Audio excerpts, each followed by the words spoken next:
Okay guys, so I just got done filming the first part of this video for Anxious Preoccupied Attachment Style. So in that video we discussed basically a deeper look into how people with this attachment style interact in relationships, and also how this attachment style comes to be in childhood, like how you develop that attachment style. So in this part of the video we're doing how to actually change this attachment style. Now, to start this video off, I want to basically give you a reason why you should want to change this attachment style. I've come to find that when you're trying to change a behavior, especially a deep-rooted behavior like an attachment style, you have to have a good reason why. Like, you can't just, willpower is not enough to change things that are deep-rooted and subconscious. So you need like this reason why to really keep you going and motivated. I think that the biggest reason that you should want to change this attachment style is for, your sense of self-respect. When it comes to this attachment style, it's very easy to feel ashamed of this, right?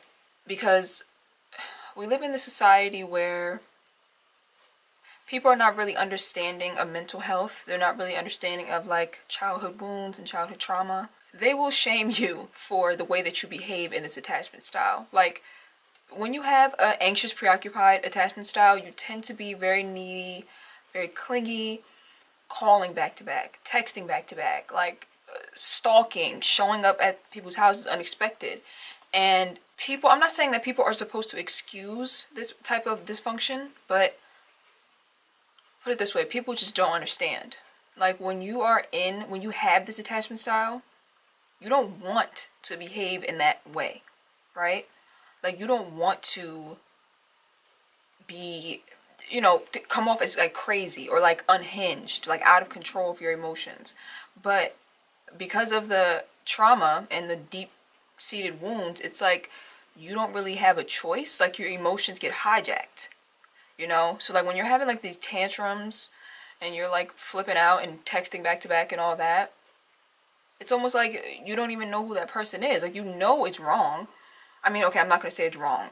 I mean, it's dysfunctional, put it that way. It's toxic. That it makes you look kind of foolish, but you can't help it because that anxiety and like those abandonment issues, when they come to the surface, the way you look kind of goes out the window. You don't care how dumb you look. You don't care how stupid you look. And I do want to say that if you're trying to heal from this attachment style, understand that people are going to shame you for being the way you are, but you can't get to a place of healing from shame. So yes, society does shame people who behave this way.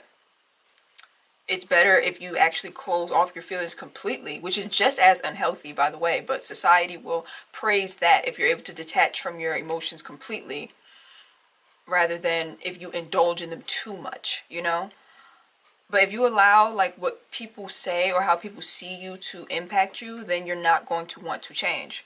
So my point here is that if you are watching this video and you have this attachment style, don't go into it with the idea of changing so that other people won't think you're crazy. Like, oh, I want to change because I don't like the way it makes me look. Because right there you're shaming yourself, and you can't heal when you're shaming yourself.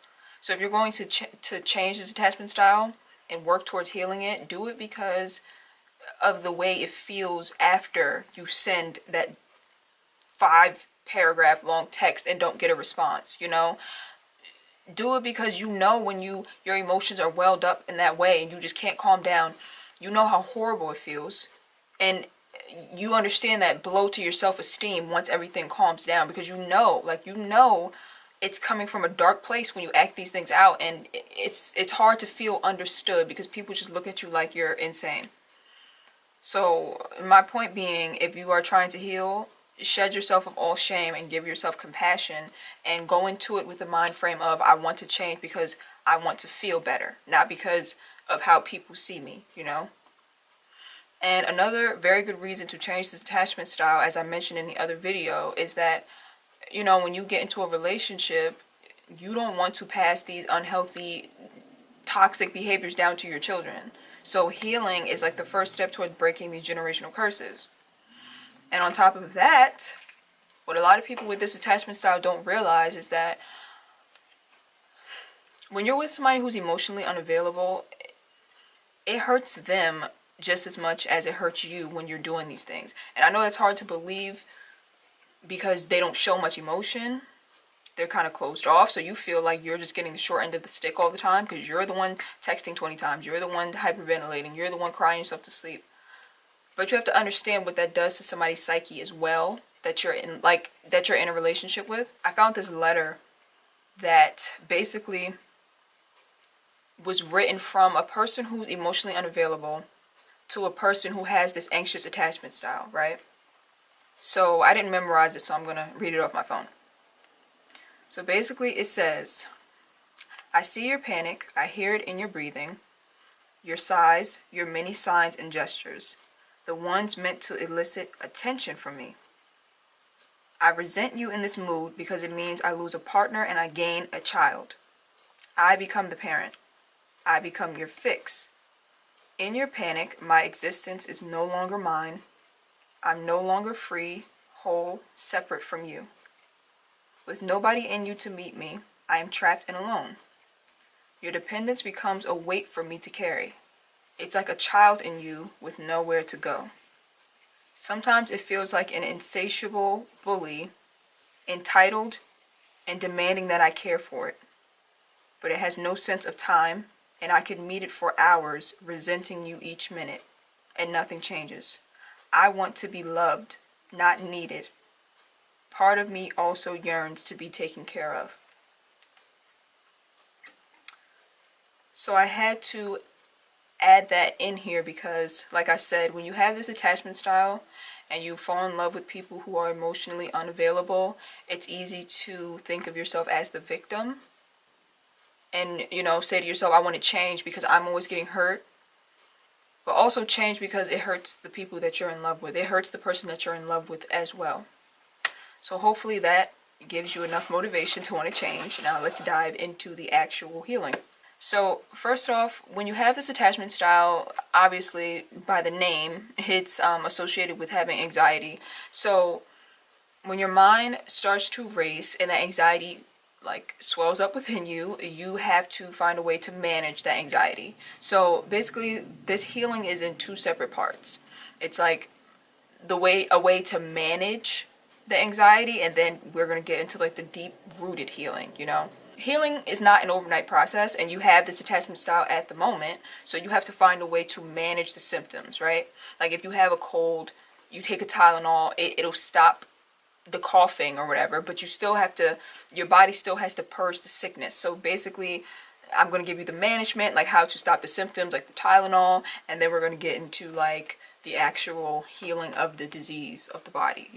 When you feel neglected or almost neglected by your partner, and you feel your heart rate go up, and you feel like your thoughts racing, and then you grab your phone and you're ready to text that long text, take a second, breathe. I highly recommend the 4-7-8 breathing exercises in this moment. You have to stop yourself in your tracks. Breathe in for a 4 count, you hold it for a 7 count, and then you exhale out of your mouth for 8.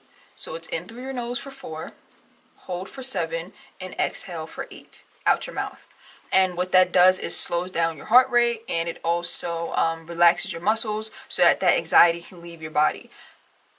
That might be one of the most important steps, only because when you're in that state of anxiety, your mind is hijacked and you can't control your emotions. So the first thing you need to do is those breathing exercises before you make any moves, before you confront your partner or anything like that. If for some reason that breathing exercise doesn't work for you, any method of calming yourself down from anxiety will work for this. So do whatever works for you in terms of calming down that anxiety and lowering your heart rate, whether it's a bath, music, just something to keep that feeling down. So once that anxiety has worn down, you can actually start thinking with your logical brain because you're not in your emotions at the time.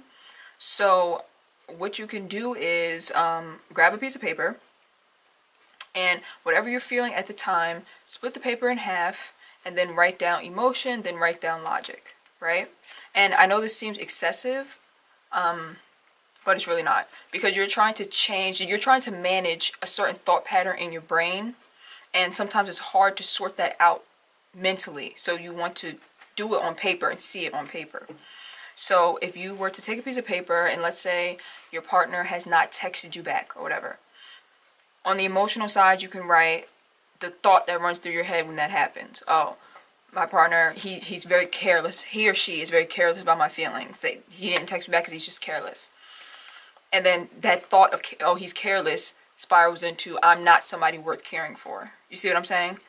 But then on the other side, when you turn to logic, it's like, they didn't call me back because maybe they forgot.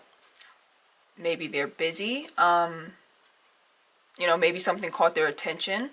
Things that can logically happen. So you want to put that on paper so you can see.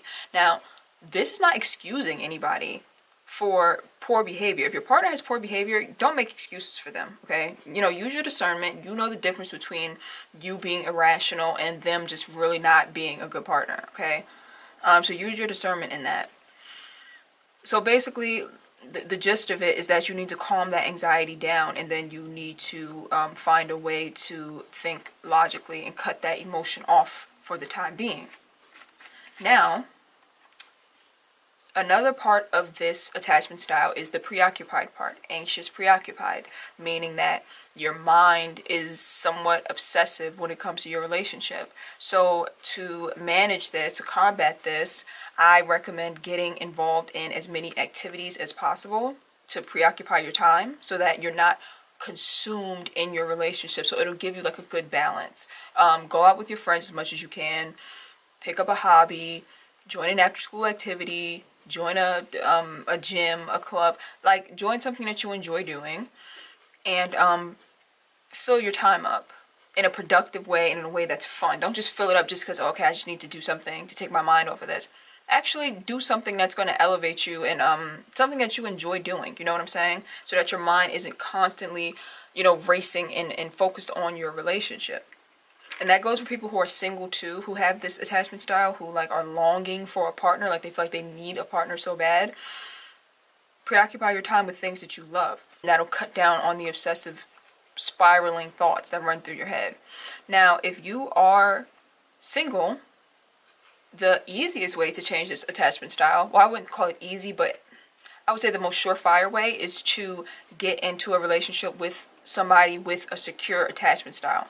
And when you do that, it'll basically reprogram your brain into functioning in a more healthy manner.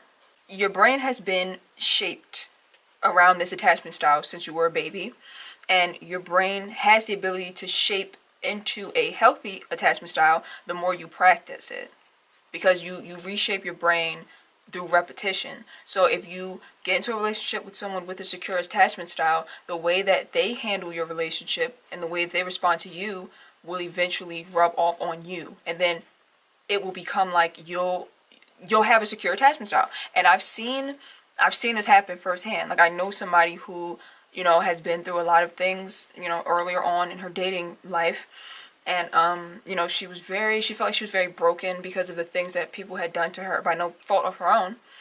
And so when she met this really nice guy, he treated her really well, and at first she like pushed him away. Like, she would like consciously try to push him away, but he didn't budge because he has a secure attachment style. And he really liked her, so he stood his ground. An emotionally unavailable partner would have like maybe used her or manipulated her or got rid of her. But because, she was with a guy who had a secure attachment style, he had stood his ground, and he loved her through it, you could say. And now they've been together for 5 to 6 years, and she now has a secure attachment style. So if they were to break up, she would still most likely go towards healthy relationships and not towards toxic ones. So if you're single, I would consider like breaking this cycle of dysfunction and finding someone who actually has a secure attachment style, who likes you and you like them. Obviously, if you're in a relationship, that's not going to work. If you're in a relationship with somebody who has an emotionally unavailable attachment style, it's going to be very hard for you to heal while you're in this relationship, only because like the dysfunctional dance that you do, like, oh yeah, I'm anxious and I push and I dump my emotions, and then they back off. Like this dance that you do with an emotionally unavailable partner is just going to add on to the dysfunction. So you might want to consider leaving. Or if your partner is willing to change and grow, then you both can heal through it and be together. But if your partner's not willing to do that and you really genuinely want to make a change, you're going to have to leave your relationship without a doubt. There's really no compromising when it comes to things like this, as bad as it sounds. But then again, it's not bad, because you know the toxicity that goes with these dynamics. So, and you know, if you stay, it's just not going to be good. Like if your partner's not willing to change their attachment style as well, you're going to have to move on and heal on your own. And even if you stay with them and somehow you manage to heal, there's a good chance you won't be attracted to them anymore. Because if you change your attachment style from anxious, preoccupied to secure, an emotionally unavailable person won't be as appealing to you anymore. You know, because usually you attract them because of the trauma from childhood, traumatic reenactment. So once that trauma is healed, people who remind you of that past trauma will no longer appeal to you. See what I'm saying? Now, when it comes to deeper solutions, because those are all surface level symptoms, right? When it comes to deeper solutions, you want to look at what's underneath the surface. Obviously, you want to get to the root of what the problem is. So with this attachment style, I would say that the root would be a fear of abandonment, and also a fear of inadequacy, like a fear that you're not good enough, putting your partner on a pedestal, and then getting anxious because they're on that pedestal and you feel like you're beneath them, you feel like they're going to leave you. So if you notice, the key word in both of those symptoms, or in both of those reasonings, is fear. Okay? Fear of abandonment, fear of not being good enough. And as you all may know or may not know, if you watch my channel, I've mentioned this before, the exact opposite of a fearful vibration is love. So you cannot have fear and love within the same vicinity. Like, if you are fearing something, you are basically cutting out any possibility of letting in genuine love. So if fear is at the root of this attachment style, then it stands to reason that in order to heal it, you have to embody the energy of love to counteract the fear. And some of you may be thinking that, well, okay, anybody with this attachment style is going to be thinking that, well, I am countering the fear with love. That's why I'm thirsty or hungry for love. That's why I go out searching for it. But when you go out searching for love, you're not actually getting genuine love, because that vibration that you're letting off is one of lack, one of desperation. When you're going to look for something, that means you are in the vibration of not having it. So whatever you chase is always going to run from you. So when you are chasing love, it will always run from you. So the love that you get when you're chasing it can never be genuine. So pretty much you are just adding fears to your already fearful state of mind by chasing love when you have a fear of abandonment. So in order to solve this problem, the solution would be to embody real love. And real love is self-love. Divine love is real love. That's the only love that never ever ever changes. And your love for God is supposed to be a direct reflection of the way you love yourself. And even if you don't believe in God, this still applies.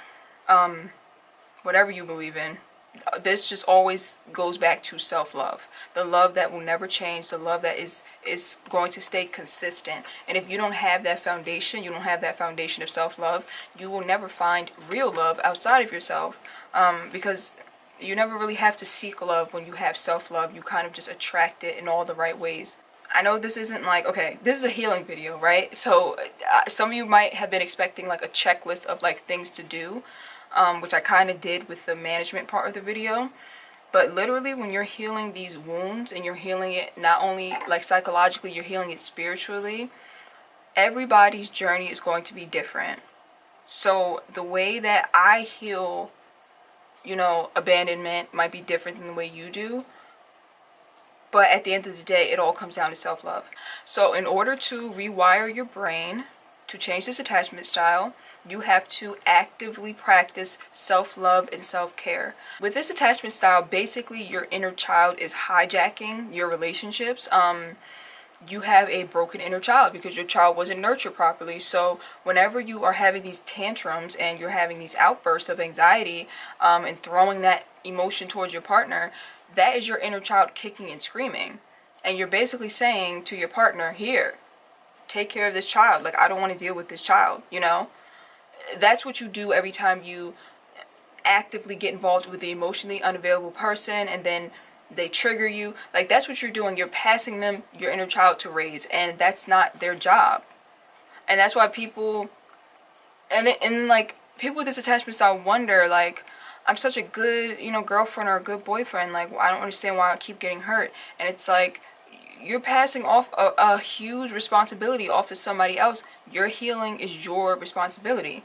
So when your inner child is kicking and screaming, you have to learn how to soothe your inner child. Like, the root of, like I said, the cure to this attachment style is going to be actively practicing self-love, not just thinking it, not just repeating it to yourself, like, I love myself, I love myself. Action. Love is action. You know, you can't just think it and feel it, you have to act on it. So that means taking care of yourself, making sure you eat properly, making sure that you give yourself love, compassion. It's like the way you would raise a child, that's the way you have to pretty much raise yourself, reparent yourself. And every time you are about to make a decision, make it from the standpoint of, would I do this to a child?